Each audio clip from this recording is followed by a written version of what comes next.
Well, it's Thursday, and today brings us to another just really key verse, key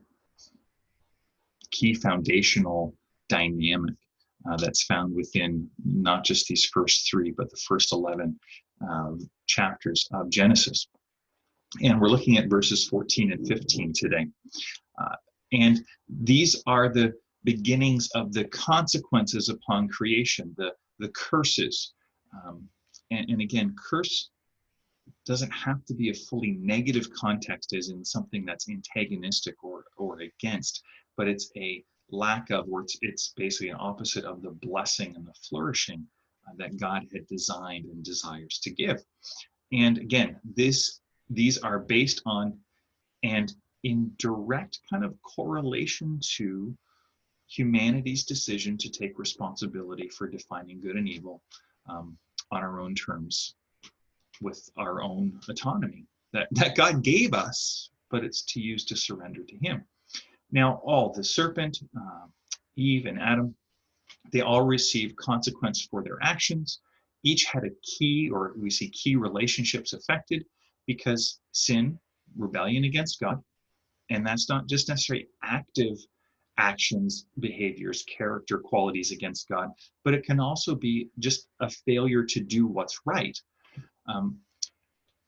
All of them cause separation because that's what sin does. Sin breaks relationships. And again, we're going to look at the serpent today, and then Adam and Eve tomorrow. Excuse me. The serpent, again, later identified as Satan, that fallen angel who is in rebellion against God. We see the serpent is made then to crawl, slither in the dust. Biblically, this is a posture of humiliation and defeat. And there's a word play here, again, from crafty, arum, and now this snake is cursed, arur. Now, there's a word play here to kind of help show before, after. Before the snake was crafty, now the snake is cursed. And verse 15 is this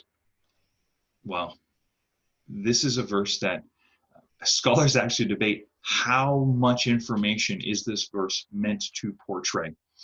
Some call this the proto-gospel or the proto-evangelion in kind of the Greek, basically the first gospel, because it is God saying to the serpent, there's going to be a seed, there's going to be an offspring from the woman who is going to crush your head even as you bite his heel.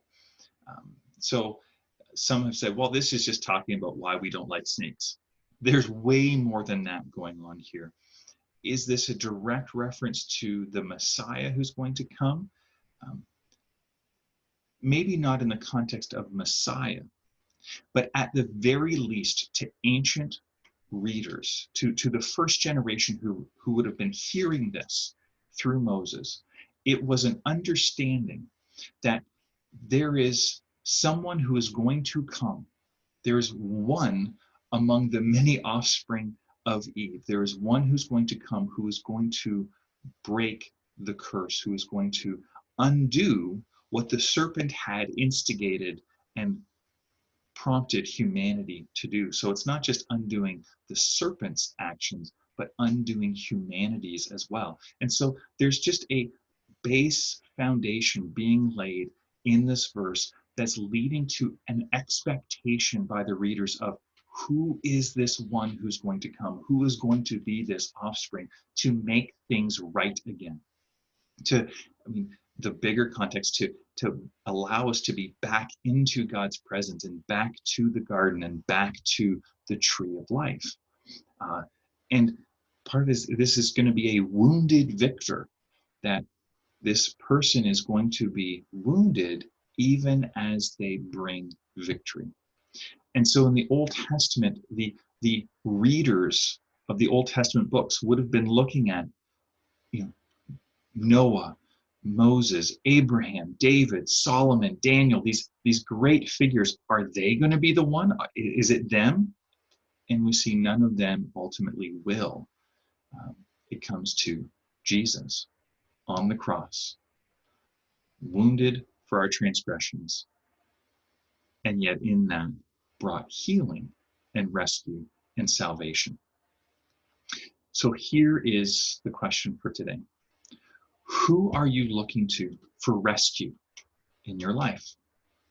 Relationally, emotionally, financially, spiritually.